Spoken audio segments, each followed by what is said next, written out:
Okay, you speak, Vinny. Go on, over to you. No, you're good at it. Go on. No, come on. You speak to Come on. Mexico. Come on. Tell us about The Gentleman and working with Guy this time. For both. both of us. You go, man. I've done loads of talking.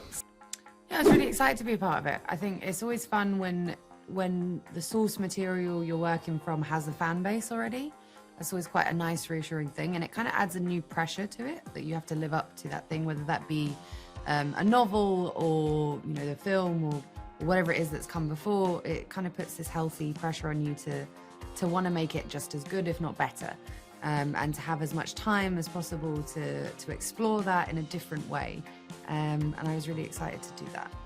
Just felt like a really good way of staying in the world and in the tone and in the sort of vibe of a Guy Ritchie world that people already love, but whilst sort of protecting the film, letting it stand there on its own, not sort of risking that and creating some new stories within it.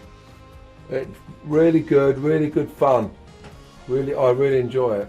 And it was Jolie's first time, so she'd know more about it. It is funny because we're dealing with two different worlds, and one is sort of the British upper classes, and the other one's this sort of criminal underworld. And that's sort of Guy Ritchie in a nutshell, combining the two with a lot of humour.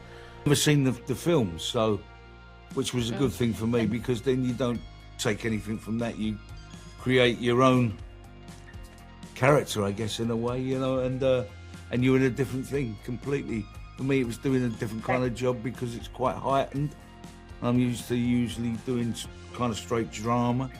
So as long as you're honest with that and you go along for the ride and you enjoy the ride, then you're enjoying the job. I think the biggest challenge is it's not just this character, it's any character. It's just, try to be as real as you can, even though you're in a sort of higher octane show such as this. I was quite fortunate that I could be quite real, and I think that's the biggest challenge, man, when you do any job, that you just don't want to act, because it just looks like bad acting. You can see when people are pushing the acting, pushing the choices, and so the biggest challenge is to be relaxed as possible within this very strange environment where you're walking on set with 70, 80, 90 people, and there's silence, and you have to recreate and then recreate again and again and again and again the scene as if it's the first time anyone's heard it. So